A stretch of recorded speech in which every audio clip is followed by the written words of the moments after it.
그러면 생활복지소관 2020년 기업무 보고에 의원님들께서는 질의해 주시기 바랍니다.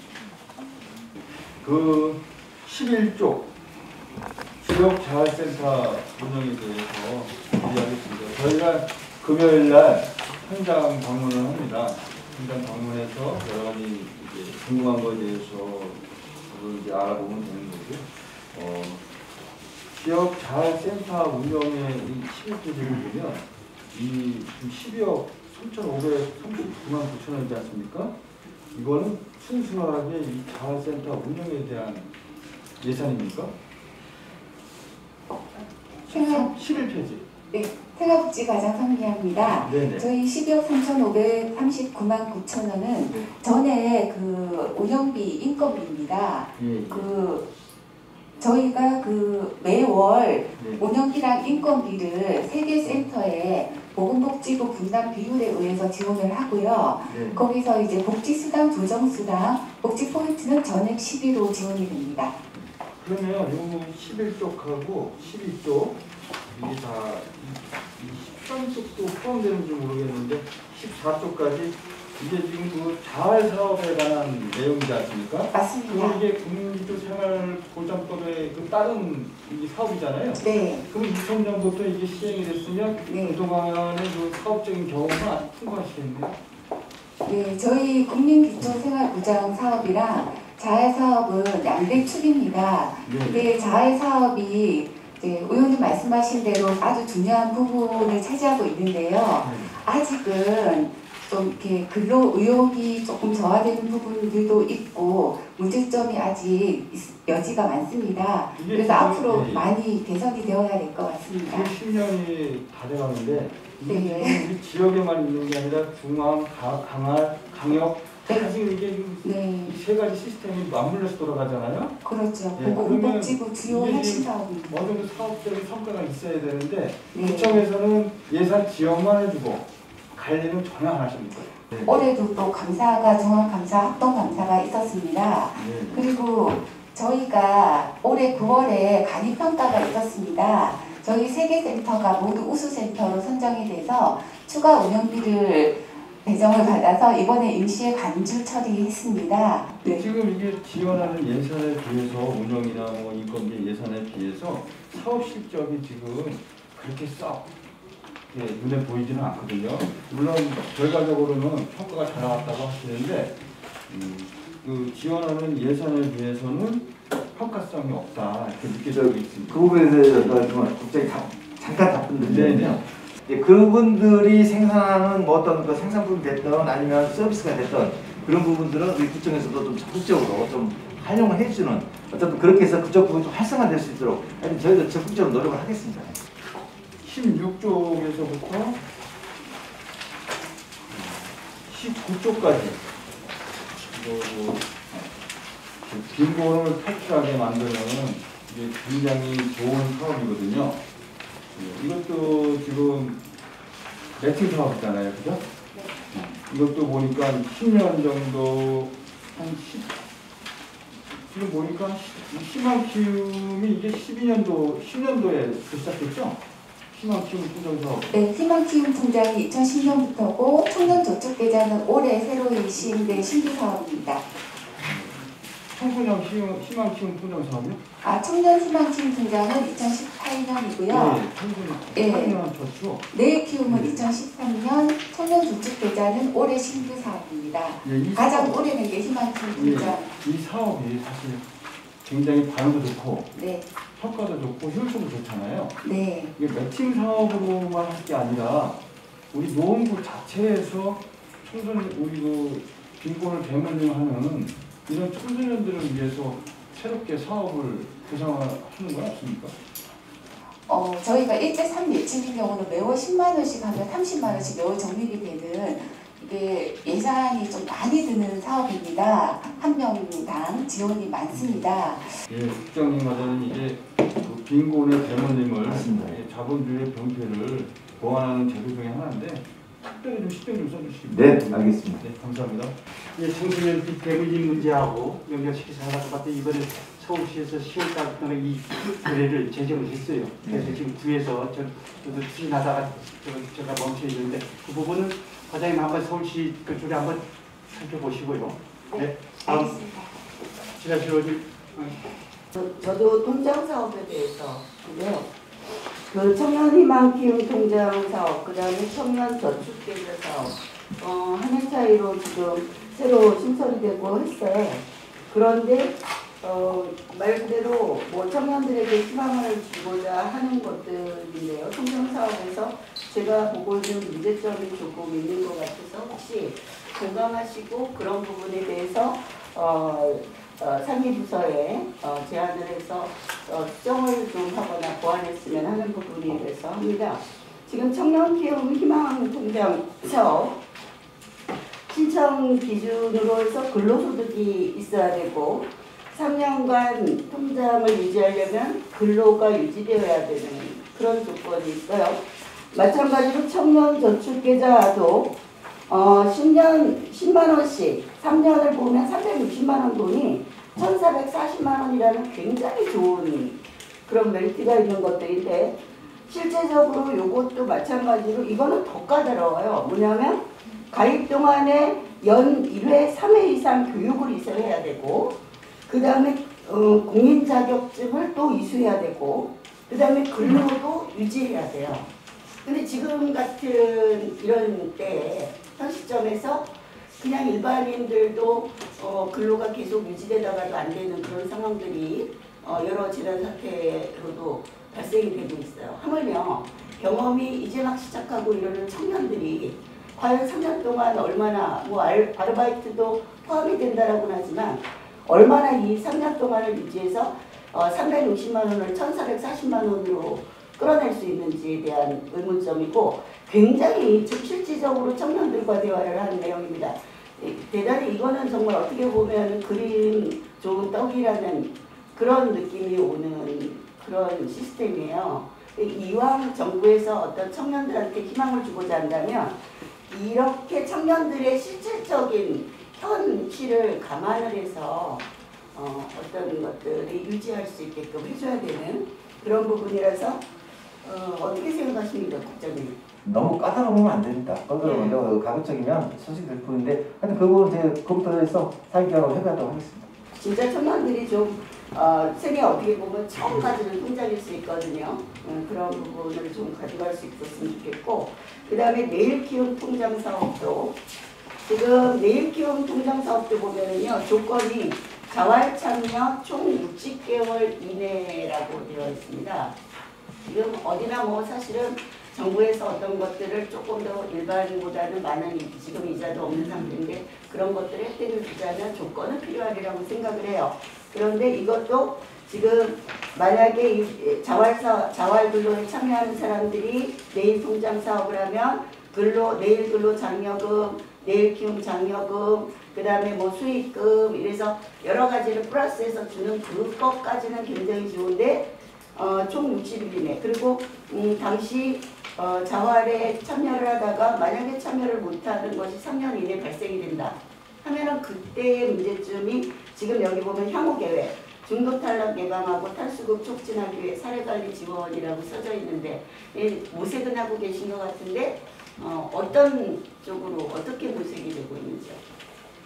자활 사례 관리자를 활용해서 이런 통장 사업까지 사례 관리를 좀 철저히 해서 탈락이나 누락이나 이렇게 좀 불이익이 있으신 분들이 없도록 노력하겠습니다. 네, 그 국장님 내일 키움 통장이 자활을 처음 시작하시는 분들은 필수로 이렇게 신청이 되는 그런 조건이 되었나요? 어떤 거? 그렇진 않습니다. 그렇진 않고 네. 정보를 드리면 하시고 그렇죠. 당신들 하겠다 하면 이렇게 하는 부분들이기 때문에. 네. 지금 현재 여기에 처음 가입하셔가지고 60개월이라는 그동안에 쭉 참여를 하신 분들이 얼마나 되나요? 노무부에서는? 지금 현재 140가구 가입 중입니다. 저희 서울시 지자체 중에 압도적으로 가장 많습니다. 그 당소보다도 이익보다 25%가 네, 많습니다. 고생하셨네요. 그 140가구가 만기 3년을 완성하는 네. 경우는 얼마나 되나요? 그 부분은 저희가 보이세요? 예, 그거 보고 저희가 드리도록 하겠습니다. 보고 드리도록 네. 하겠습니다. 서면 답변 드리도록 또 하겠습니다. 국장님 아까 말씀하신 대로 그 청년저축계좌, 청년 그 통장에 대해서는 수정보완을 꼭 윗선에 네, 건의하겠습니다. 해주시기 바랍니다. 예, 이상입니다. 네, 이 의원님 수고하십시오. 여기 민간 위탁 사업 중에 시장 진입 사업 요거 한번 설명 좀 부탁드립니다. 네, 생활복지과장 손미합니다. 자기업 창업을 통한 시장 진입을 지향하는 사업, 이렇게 저희는 개념이 되어 있습니다. 그러면 우리가 시장 진입형 사업을 함에 있어 지원 가능한 부분은 무엇이죠? 저희가 그 뒷부분에 자활기금 운영 계획에도 나오는데요.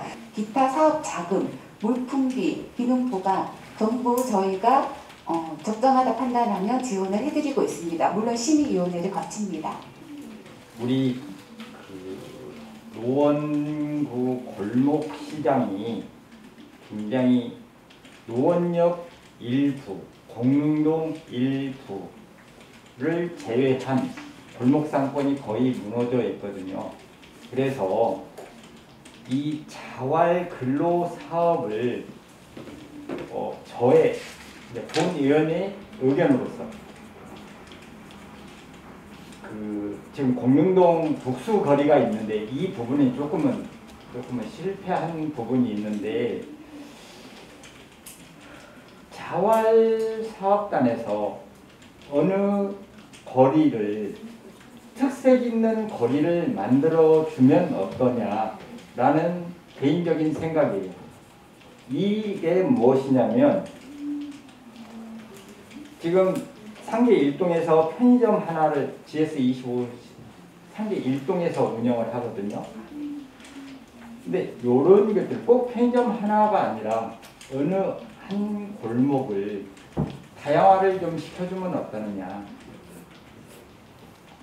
제가 상계 2동 도심 골목길 재생 사업을 하려고 준비를 한 1년 정도 했는데 거기에 제가 노원 자활 센터장을 좀 불렀어요. 그래서 우리 카톡방 운영하는데 그래서 주민들과 함께 이 거리를 어떻게 살릴 거냐에 대해서 토의를 하는 중에 제가 아이디어 이제 전북 정읍이라는 곳에 쌍화차 거리가 있습니다.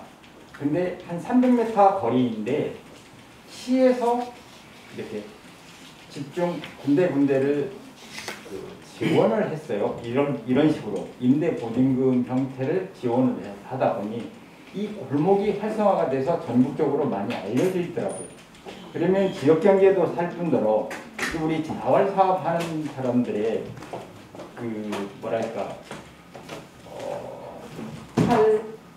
수급에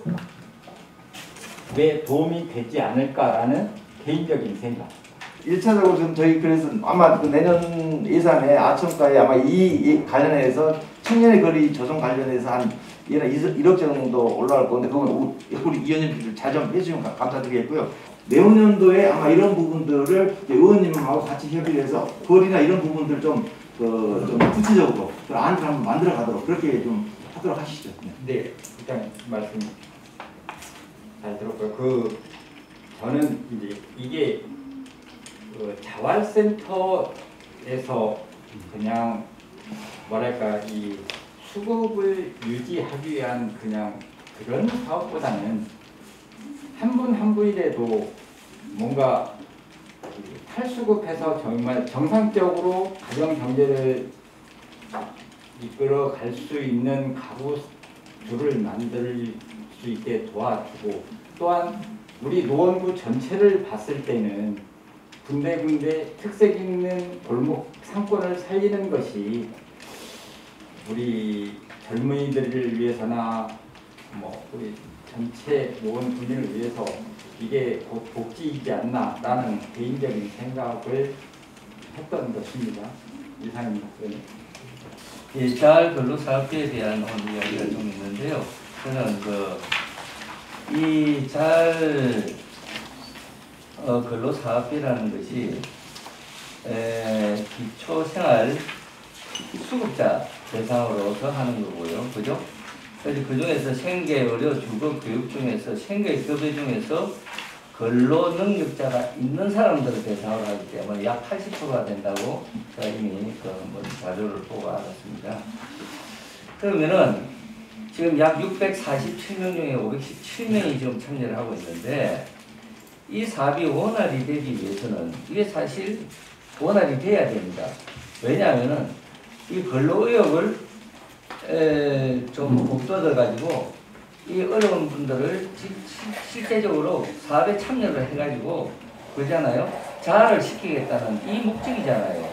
그럼 그 목적대로 되어가고 있느냐에 봤을 때 그 작년에도 이 부분에 대해서 참 지적을 많이 하고 좀 이야기를 많이 한 부분인데 우리가 이게 생계급여 쪽으로 한번 보겠습니다. 보면은 이 자료를 보면은 1인 가구, 2인 가구, 3인 가구, 4인 가구, 6인 가구 중에서 서비스형 아까 진입형 중에서 6인 가구는 아예 없습니다.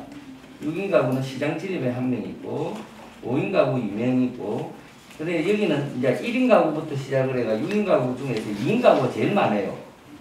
2인 가구가. 그리고 또 자활사업 참여자 현황을 보면요.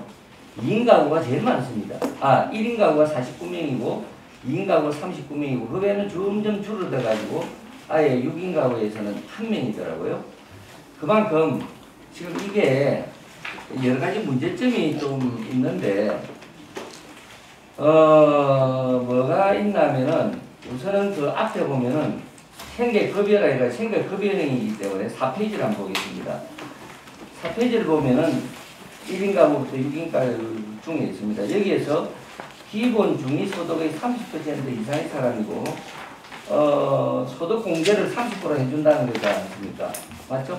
우리 과장님? 네, 자활 장려금입니다. 예, 자활 장려금에 네. 자기 나오는 거에 대해서 30%를 근로소득 공제를 해주기 때문에 네. 다음에 그 부분을 받기 때문에 결국은 30%의 이득을 가져올 수 있다는 부분이에요. 네, 맞습니다. 그래 이렇게 좋은 제도가 이게 2인 가구에서 3인 가구로 가면 갈수록 툭툭 떨어져요.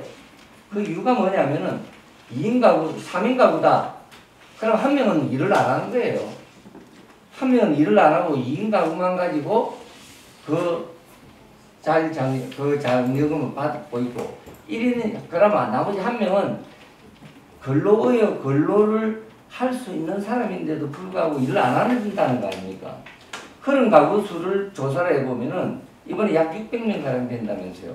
네, 정확하게 596명입니다. 네. 600명 정도 됩니다. 무려 600명은 일을 할 수 있는데도 일을 안 하고 나는 그냥 일을 안 하더라도 난 먹고 그냥 국가에서 주는 돈 2인 가구에 그만 받아가지고 생활하겠다는 겁니다. 이 사람들은 큰 문제점이 하나 있어요. 이분들은 일을 안 하고 알바를 한다. 알바를 하면은 그걸 세금을 내지 않는 부분도 있지 않습니까? 세금을 내지 않는 알바도 있거든요.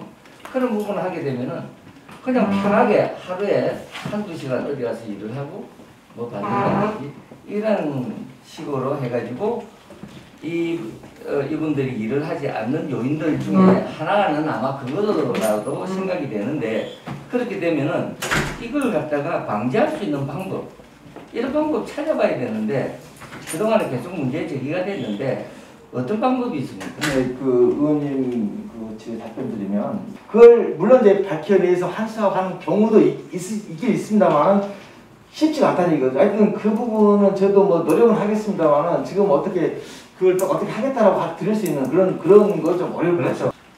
그런 어려움도 존재하고 있고 그럼에도 불구하고 자활장려금이 나가고 그에 대한 또 불용액도 많이 나타났고 이런 거거든요. 이것이 계속 반복이 되고 있단 말이에요. 그러면은 자활장려금 지급 대상자가 근로 일수 현황을 한번 봤습니다. 근로 일수 현황을 보면은 망근을 하는 쪽이 1인 가구는 아예 없고요. 2인 가구, 3인 가구만 16명, 9명이 있고 그 외에는 또 1명, 3명, 0명입니다. 이게 그러니까 만근을 하지 않는 이유가 뭐라고 생각하십니까? 자활 역량 계획을 수립하고 점수표에서 점수가 80점 이상이 나오면 고용노동부에 취업을 의뢰를 하게 됩니다. 그래서 좀 근로가 많이 가능하신 분들은 고용노동부로 취업이 연계가 되고요. 양질의 일자리, 그러니까 본인들이 원하시는 일자리, 그런 편한 일자리가 생기면 물론 만근하실 텐데 힘들다 보니 체력에도 딸리시고 하니까 좀 많이 빠지시는 것 같습니다. 그리고 또 하나의 문제점은 차상위 잘 참자의 경우는 이 자활 장려금 지급 대상에서 제외되잖아요. 왜냐하면 자활 장려금은 생계급여를 받으시는 분들한테 예, 그들의 공제를 하는 때문에. 거라서 그런데 무슨 문제가 네. 있냐면은 어떤 사업은 차상위 자활 참여자나 생계형 참여자나 같이 할 수 있지 않습니까? 네, 그렇습니다. 그렇죠. 네, 원해서 하십니다. 차상위 그렇죠. 자활 분들은 본인들이 원하셔서 하시고요. 그 수급자 분들은 굳이 원하지는 않고 생계비를 받고 싶으나 일을 할 수 있는데 네, 그러시면 그렇죠. 안 된다 해서 저희가 조건부 수급자로 의뢰해서 하시려고 하고 있습니다. 근로자들 간에 근로하는 참여자들 간에 상당히 박탈감은 있을 수 있지 않습니까? 예, 맞습니다. 그래서 저희가 자활 장려금 개선안을 보낼 때 같은 일을 하시고 같은 센터에서 같은 일을 하시는데 어떤 분은 장려금이 나오고 이제 수급자분은 차상위 자활분은 받지 못하시고 그래서 그 부분에 대해서 개선안도 같이 올렸었습니다. 올해도 올렸습니다. 그렇죠. 그게 바로 근로의욕을 감퇴시키는 가장 큰 요인이거든요. 네, 개선안도 그런데 올렸습니다. 여기에 대한 개선은 뭔가 있어야 될 거예요. 그러니까 보건복지부나 서울시에서도 노력을 하고 있는데 같이 할 때 아무래도 예산 부분이 또 연계가 되다 보니 그래도 고려를 하고 있으실 겁니다.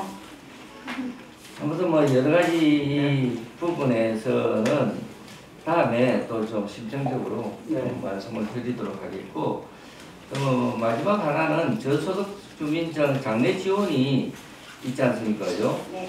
그 부분이 있고 또 저 뒤에 가면은 이게 어르신복지과에서 하고 있는 무연고 사망자 아름다운 여정 지원 사업이 있거든요. 그거하고는 안 겹치게 어떻게 조율을 하고 있습니까? 어떻게 되는 겁니까?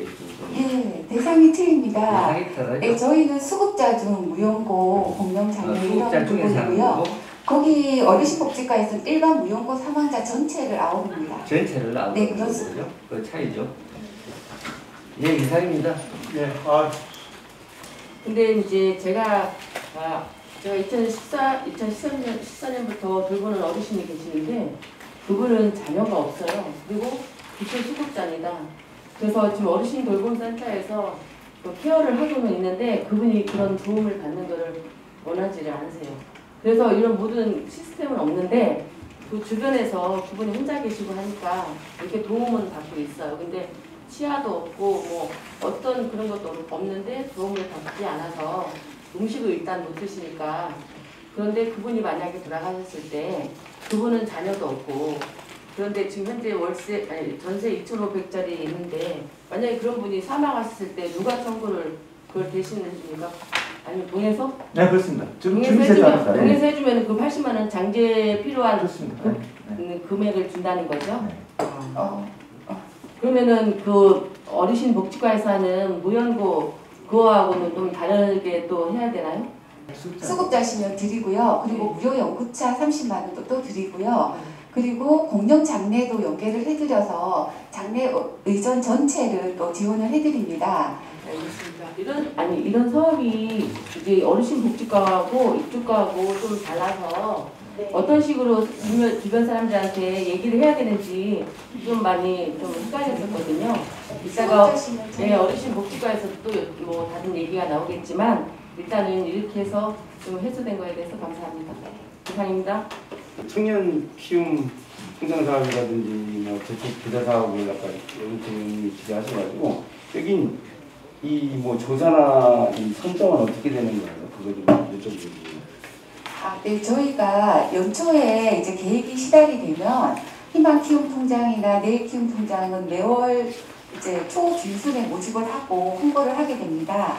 그리고 청년 저축계좌랑 희망키움통장 2라고 있는데 그거는 분기, 반기 이런 식으로 기간이 다 틀립니다. 그때 공문이 내려오면 계획에 따라서 저희가 그 대상자분들한테 전체적으로 일단 동주민센터에 공문은 기본이고요. 문자도 보내고 또 안내문 리플렛도 또 전달하고 홍보 같은 게 제대로 잘 되고 있나요? 최선을 다해서 하고 있습니다.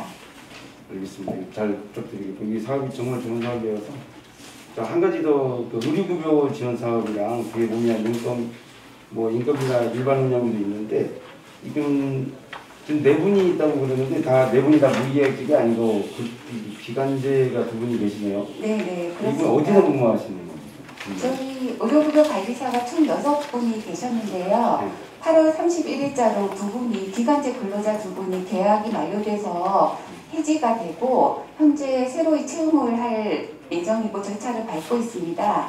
지금은 공무직인 4분만 남아 계십니다.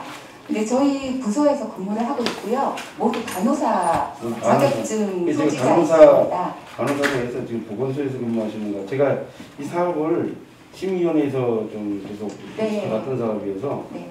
정말 고혈압이나 당뇨나 이렇게 여러분 하루에도 여러분들 어르신들이 이렇게 이동하시는 분들이 네. 선정을 하고 이렇게 하시는 게 우리 하실 때 정말 고생을 많이 하시더라고요. 그래서 네, 감사합니다. 근데 이 사업이 무슨 이 네 분이 어떤 선정도 해야 되고 이제 살펴봐야 되는 게 계속 네. 어디서 근무하는지 좀 들어보고 싶고 네. 꼭 복지적인 것도 좀 챙겨 주시면 감사하겠습니다. 알겠습니다. 예, 예. 이상입니다.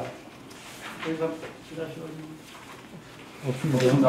송경 과장님 아까 우리 존경하는 우리 선발 의원님께서 지지하신 그 인간 입학 부분에 대해서 그 서비스형하고 그 부분이 우리 의원님들께 네. 이렇게 한번 간단한 자료니까 네, 알겠습니다. 한번 주시고요.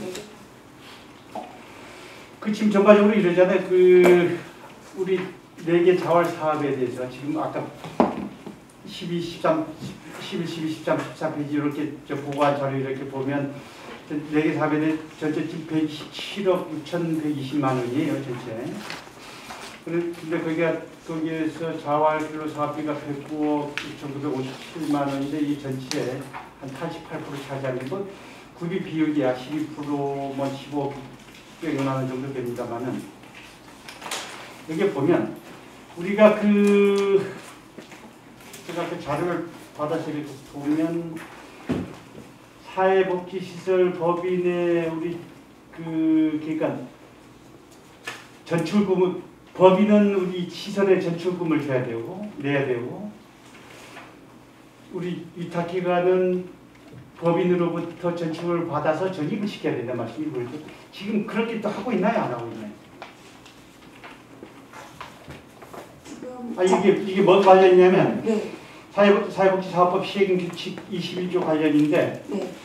지금 예를 들어 지금 그 팀장님 좀 남부에서 지금 이거 전입금 있나요?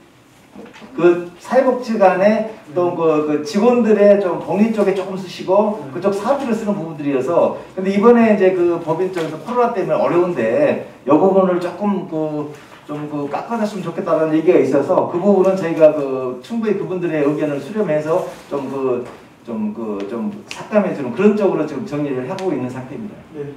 지금 한 58% 정도 집행이 되는데 연말까지 이거 뭐 코로나 때문에 조금 좀 저조해서 그런가요? 네, 네, 중간에 좀 쉬어서 지금 다시 모든 사업이 운영 재개했습니다. 또 하나만 더 저도 여쭤볼게요.